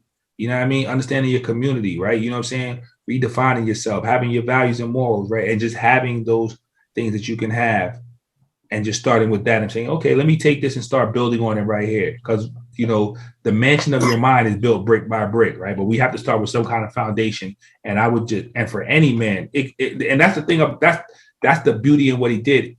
The beginning man will find something. And then I always tell people, it's like even the complex man, even the man who's like, I've been in this, you know, I've been awoke for a long time. I know what's going on. It brings you back to the foundation. Like, this is where it all starts at, though, right here. So that's what I look at from the book, where both parties can get something. I'm glad you said that, because, you know, when I read Baruti books, man, I had to have a dictionary, man. Yeah. So many big complex. That's what I'm saying. So when you pick up a Baruti book, you better have your dictionary right there. You know exactly. So that and that's why I said that this book is for, you know, to be able, because those are, like I said, when you read Baruti's books too, though, not only that the dictionary is just to also a lot of books that I read is that not only you can't read it straight through, right? Because the thoughts are so condensed that it makes you stop and you have to do so. But this right here, you can read it through. It makes you think in every chapter is like, hey, a distinct thought. You see what I'm saying? So I really enjoyed it. Well, I'm gonna make this my next read. Yeah. Man. This week. Right. That was a good enough review for you. Before anything, I just want to thank all your brothers for holding up a science and living your life through it. There's not too many ancestors left. Right. You know, the other side be working on us hard. But good looking out for fighting all y'all demons to make it up to this particular space you sit in today. Because I know where I came from, so I know y'all had to do a lot of that too. Oh, yeah. So that'll work, man. All them lonely nights, all them you crazy nigga, all those fights, losing friends, losing people. Yeah, you know. Because, you know, the thing is with us, man, you know, we come up hard, man. You know what I'm saying? You know, that's the way we come up. We come up hard, man. You know, it's a lot of brothers, you know, that got caught out there. I got a lot of dead childhood friends. I got a lot of, I got family that's locked up forever. You know what I mean? Over dumb shit that, you know what I'm saying, done in the past. You know what I mean? It's sad because the conditions they would have to come up in. You know what I mean? No, so you know they shit. Yeah. You know, you know, when you get old and you think about stuff, the more you be like, damn. You know what I'm saying? You season. Yeah. The goal is to get the youth to have the wisdom of the youth. Of what we. But you know what? The youth are really waking up, man. I know it. So the goal is to get. They put all that negative shit out there. They don't put the. I'm saying the other side out there. Youth though. Why would they do that for? What benefit do they have to put all the positive stuff out there for? No, they're not gonna do that. They never done. Well, I mean, of course, there's no benefit to them. Once we realize that, they are never going to do anything that is negative for them, fam. You know what I'm saying? That's the whole thing. We'd be like, yo, you know, they ain't gonna put out nothing positive. Of course not, because it doesn't benefit them. You know what I'm saying? They're not gonna do anything that's beneficial for us. We have to always realize that they are gonna do nothing that's beneficial for us. Now, I'm not saying to you. I'm just talking in general. I see many people complain about what they don't do, and I said because it doesn't benefit them, fam. Right. What does it benefit for them to have for us to have good schools? What does it benefit for them for us to have safe neighborhoods? Why would they not want drugs in our neighborhood? Why would they not want disease and crime? What benefit is for them to not have these things in there? If we had all the prosperity in our neighborhood, fam, right, and everybody was able to, and we had functioning families every day, you think that would benefit them?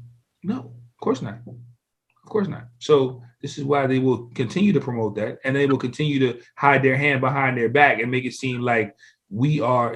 I love what you said, Rebel, because when you said, yo, I see the white man and everything, that's where the problem is that we think we blame these things on the black people, right? We think that when we see the woman with the wig on, we think it's the black woman, but we don't understand it's the condition that's in their mind. We think that when we see the black man hating the other black man, we think it's him hating him, but it's the condition of his mind that he grew up in that has been fostered in this system that's already there.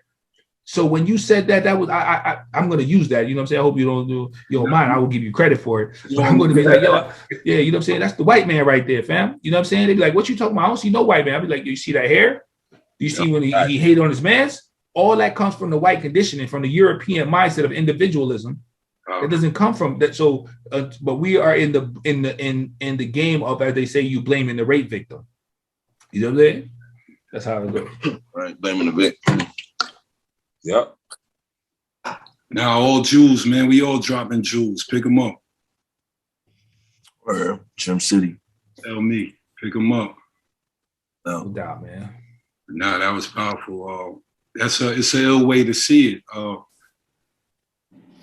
That's what I was trying to tell Poe. We don't get a white man to power. We just recognize it. He is in power. He's not in power like it sounds. So maybe we understand the definition. But like Clive was saying, if that black girl want to look white, that's the white man. Yeah, all the way. In there looking like her direct opposite.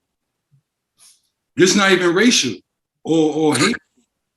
It's a lion looking like a damn raccoon. A gazelle, you know what I'm saying? Word up. But you know, that's crazy because shit, they spend their time trying to look like us as well, though. Yo, there was a deep link when we was talking a few months ago when we was like, why do black men cheat on black women with white women or other women? Could it be that you're training me to like them subliminally?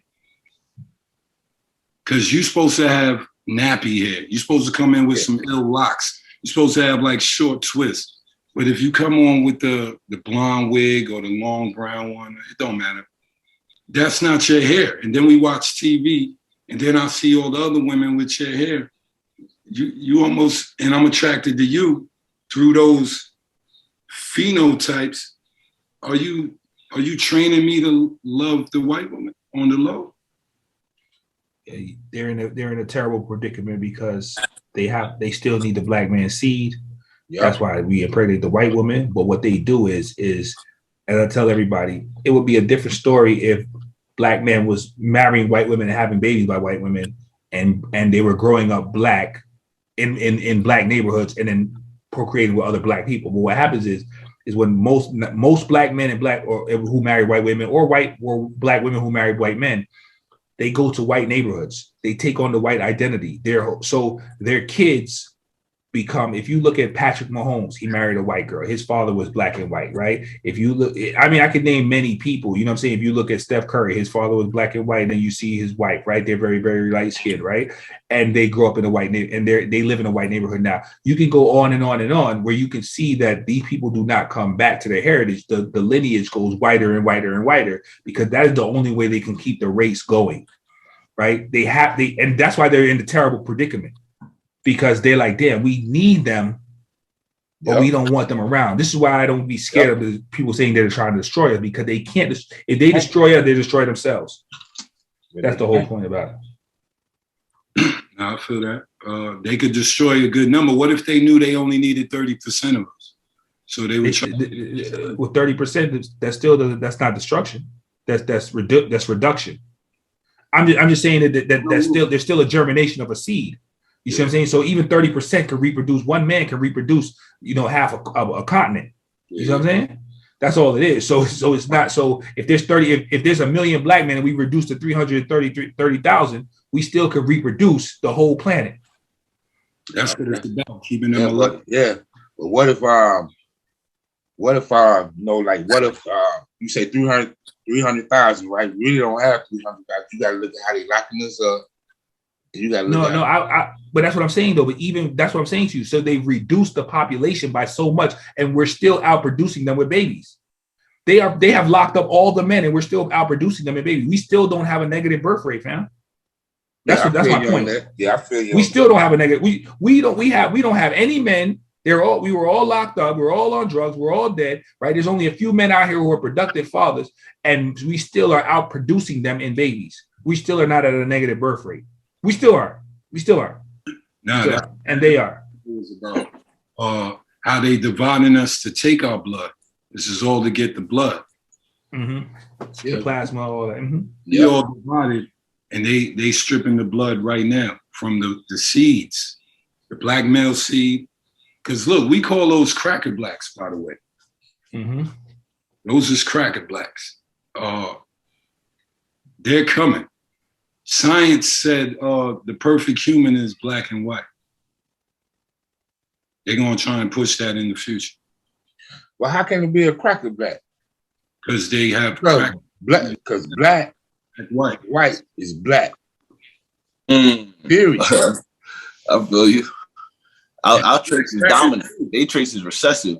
But that's why they have to go and move to a white neighborhood, family, because they have to get it. They have to go generation. This is not what I tell people, this plan is not a right now 2-year plan. This is a generational plan, because what happens is that the next child is going to, and I'm just giving you an example of Patrick Mahomes.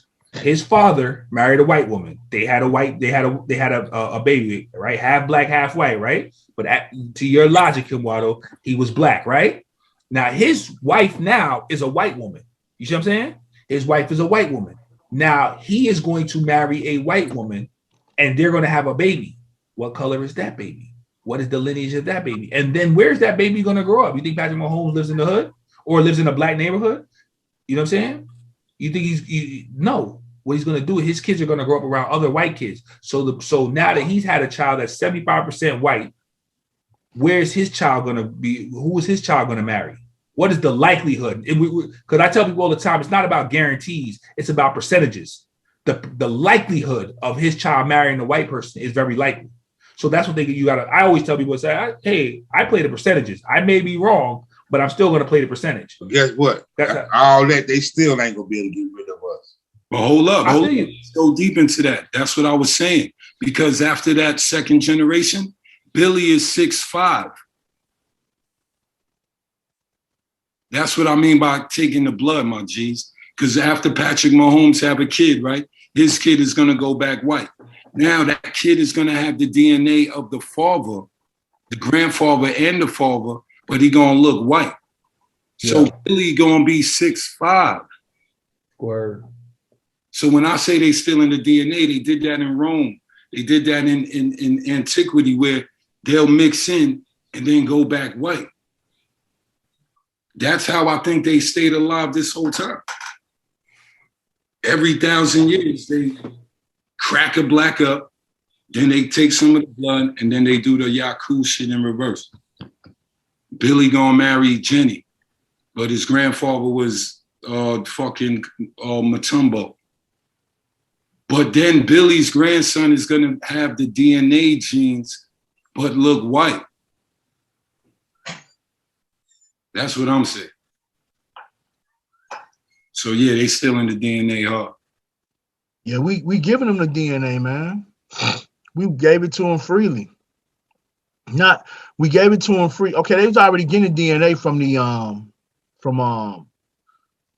afterbirth. Because when a woman have a baby, she got to sign papers just to get the afterbirth. So they was using that DNA right there. Then we was already being experimented. We the only race to get experiment on. Y'all can Google PT141. Our melanin is so powerful, it becomes a sexual enhancer to people. Yeah. You know, and then we giving them the DNA, the ancestry DNA, the African DNA. We giving them the DNA. You know what I'm saying? It doesn't take a rocket science to know that we all come from Africa. If you're black, or you might have a certain amount of the light men, the pigment, the higher the European will be in your DNA. But yeah, we gave up the DNA freely. You know, it's just all been a big old plan, man. You know, simultaneously giving up the DNA, they killing all the holistic doctors. They done killed over 75 holistic doctors, black, white, Chinese, Hispanic. I saw it. You know, knocked them off, man. So now it's just like Rockefeller when they took over the medical industry and started using this GMO stuff. Their idea was to get rid of all natural remedies, make it illegal. You know, you guys can Google when the feds raided a aloe vera plant. An aloe vera plant raided them, took it over. Because their plan was to get rid of all natural remedies. And then they started hitting us with this GMO stuff and stuff like that, man. You know. But yeah, that's always been the plan, though. But we give away the DNA freely, you know, when we go to these ancestral DNAs. I'm from Congo. I'm from you know, such and such, whatever. Instead of us doing the research and the time to find out where we from, we go to them, the European, once again. We like, here, swab my mouth or get a little vial of blood. Tell me where I'm from, master. You from the Congolese. You know what I'm saying? He threw a dart at Africa and just, all right, then landed. Oh, West Africa. All right, West Africa, you know what I'm saying? But it's crazy, man. The different things is going on and stuff like that. You know, but I will say they are dying. Yeah. They're not reporting that. And you can see the media, how they keep perpetuating it. All commercials now, it's either gay, lesbian, black and white, white and black. See that shit. Gay, lesbian, black and white, white and black. I like what you said earlier, Clyde, when you said, you know, having our own civilization. But to have our own civilization, I tell a lot of people this, you know, one, if we do, we have to move in silent, you know, or we have to be, even if we go off to a whole nother land and be like the Omnis, just because you black, yeah, and you have that high melanin, that DNA, they're gonna come after you. They're gonna come after you. The only way we can ever completely have our own is one, we have our own army. Two, we have a nuclear weapon. Every country that has a nuclear weapon, United States kind of like don't whoop them too bad. They try to come in, infiltrate them a little bit. You know, they don't try to spank them. Go ahead. Pardon. I would just, you gotta, that's where the Israelites and the Chinese, you know what I'm saying, the so-called Israelites right now and the Chinese they got their people that's over here. We are in the best position as Africans in America. We're in the army. We have access to nuclear technology, but ain't nan one of these people gonna get those secrets and give them to Africa. You know what I'm saying? Ain't near one of them people. That's how the Israelites got they're the only people in the Middle East that got the bomb. How did they get it? They got Israel people who are Israel, who are loyal. When Israel formed a country in 1948, people left and went to Israel to go join the country, fam. They wasn't from Israel. They don't know nothing about this thing. People came from all over Europe, Eastern Europe, America, and went there and just said, yo, I don't know nothing about this place. They ain't never been here in their life. They ain't got no lineage here. They said, this is my land. You know what I'm saying? People are like, oh, I don't know where I'm from in Africa. I don't know. I said, just pick a place, fam. Just go somewhere. Because what happens is we have to have those ties, because they also didn't abandon. Do you know that that Israel has the most spies? They've been arrested for the most spies in America. Yeah. And they're supposed to be friends, but that's how they got the bomb. They're the only ones in the Middle East right now that has the nuclear bomb. How did they get that? Because they had people inside of America who were spying on them, because America like, we're not gonna give it to you, but they went and took it. We are not working with each other to say, hey, we're Africans in America, and we're working with a African country or African countries to say, hey, let's get the bomb, to say what you're saying. That the technology is here. This is how China came to forefront in so quick of a time. This is how Israel came to be a military power in so quick of a time. They spied on the U.S. They had people infiltrating the U.S. If we were to turn on our masters, just like they did, because they were never in a better position, because people don't understand this. The black man is the most trusted minority in America. Most trusted.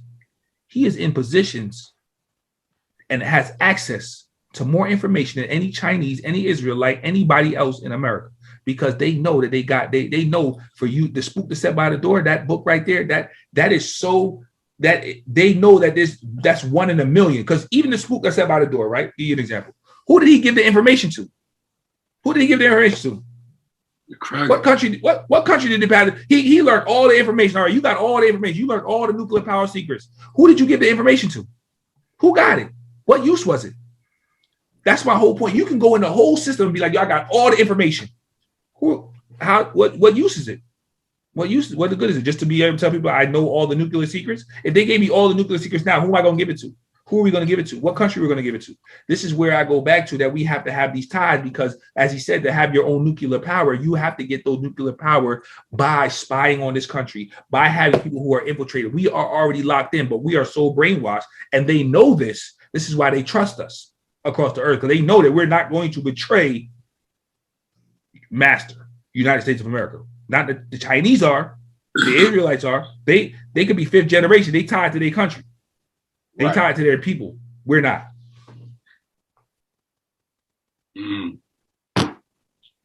I agree. Yeah. Where we go from here? We'll go to the BET Awards. Nah, we nation build from here, fam. We build our own culture. We try to define our own reality. But where does that start from?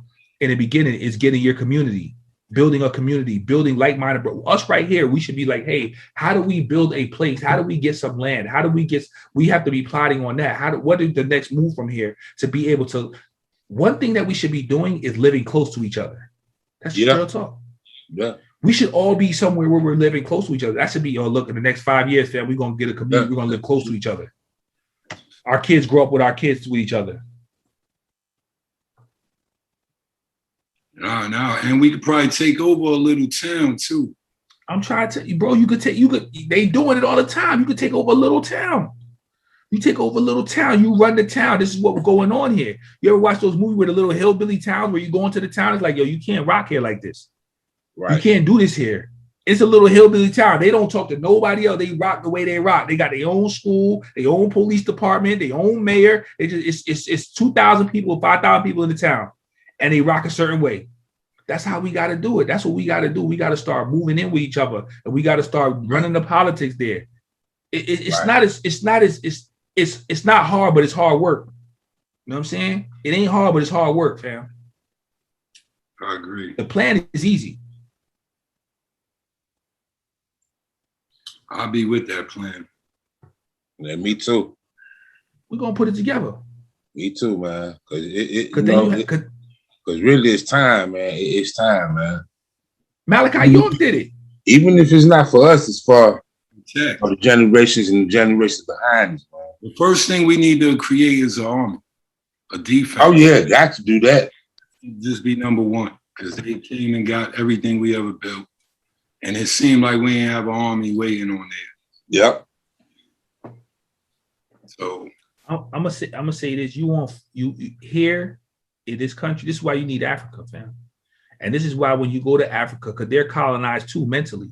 So everything we're talking about here has to become where we start talking to the people over there. You pick a country, you pick a nation, you start having a message, talking about colonialism, talking about, because they have a vested interest in changing the narrative, the people of the land. You have a numerical majority. Here you have a numerical minority. So the white people here don't have a vested interest in seeing us with power. So even the poor cracker don't want to see us with no power because it doesn't help him out. But if you go to Africa, the poor African has a vested interest in seeing us with power. So you form your town here, and then that's where you have access to an automatic army. If you convince the people, if you get into the politics, if you're building businesses, if you say, hey, we're building a community here, you start one community in that country, and you build out, and you start talking to people. This is how religions did it. This is how politics did it. Because they just went from place to place and said, hey, we're going to sit down root. This is why you need missionaries. I don't like using the word, but that's kind of what it is that you have people who are spreading the same message, who are going there and who are working together. Stop talking my whole plan on TV, man. Right. You can't tell your whole plan, right? Right. Because we could talk about that army, but we got to talk about that offline. Offline, word up. The simple thing is, everybody in every house have a gun and know how to shoot. We can train them. The whole community. Just like that's how it is. In your town, everybody have a gun. Everybody can shoot. They know when they coming out of this town right here. They know what's going on. That's why you get a town. It's built up. We have to use their rules and their laws against them. You know what I'm saying? That they allow us to use, because they're still coming in and be with the BS. But that's why I don't never see my fate as being the nation, to be this nation to begin with. First you take over Africa, then you go back and you take over America. That's how that works. You know what I mean? We was having another convo. I'm gonna throw it at Clive. We was figuring out it's hard to get into Africa. Hard to get in Africa as far as what? In a mass exodus, or even what we was talking about was, it's a lot of layers African countries is requiring that you have before they let you in. Yeah, so I'm saying, I got you, but some countries are letting you in easily. So the first thing is that you have to see what country is most receptive to us. That's where we're going to. That's the first thing, right? What country is most receptive to us? That's the first thing that we're going to. Once we figure that this country is the most receptive and they coming to us, now that we have that, we're able to go in there and we're able to say, okay, now we can start talking the politics and start talking the rhetoric to them, because you rallying the people. Now, the way they have it now, you can build an army, but we still wouldn't have a strong army. This is why you still need, I don't want a mass exodus. I want people here to be spies. I want people here to be in the army, getting us technology, getting us weapons. That's the only way we're going to catch up. We have to have people stealing the technology. You know what I'm saying? We got to have people on the inside stealing the technology, fam. Black hackers. They not even hacking. They inside. They got it. They not even hacking. Hacking is from the outside. We got people on the inside that they just giving the information to. They're working there every day. They're coming back giving you a disc. 20 years from now, you're like, damn, y'all got nuclear weapons. Y'all got military grade weapons. Y'all got a whole army. Y'all got an air force. How did y'all get this technology? We got it, fam. That's all it needs to be known. We got it. Okay. Coming to let us pick your brain. Nah, no doubt. Appreciate you having me on here, man. Like I said, the next build is offline. Yes, sir. Right, yeah. Don't forget his book, y'all. Yeah, spiritual warfare. Get that spiritual warfare, man. Y'all make sure y'all go get that. All right, brother. Y'all stay blessed. Stay focused. Hey, man, where we can find you at again, man, before you get up out of here? If you can follow me on Instagram _ Poetics. That's _POETIX. Follow me. Go check out the website, IamPoetics.com. Make sure you click the link in my bio. Click the link in my bio. Click the link in my bio. Get on that newsletter because we drop in information, newsletters, different insights, all to you, straight to your email, so we can keep constant communication. Like I said, next build is coming, so appreciate y'all. What about you, Brother Kyle? Where can we find you at, brother? Y'all can find me with Poetics, man. You know what I'm saying? You know what I mean? You know what I'm saying? You know, I just run businesses right now. You know what I'm saying? I know the business saw right now, but I'm really focused on the business, focusing on we building over here. We do our little podcast, men of principles, you know, that I rock with Poetics with. So that's where it is. You know what I'm saying? Just follow him. I'm out here somewhere doing something. No podcast. What kind of podcast you got going on? The principles.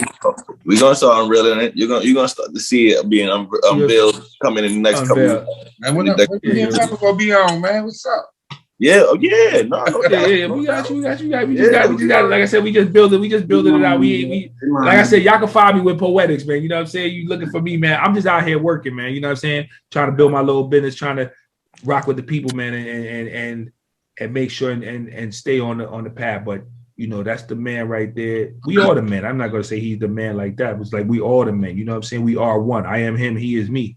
You know what I mean? We all one. Y'all is me. You know what I'm saying? Ubuntu, fam. That's how I rock. Listen, all right, family. Yo, King Kinwater. Good looking out, baby.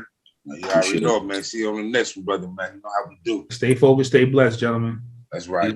Like power to the final hour. Like real rebels are back. I got the mind of a king, should really protect them. Everybody talking, but rebel really the next. I got the mind of a king, spread to never take this. Slavery, fake hip hop, you dead if you were racist. I got the mind of a king.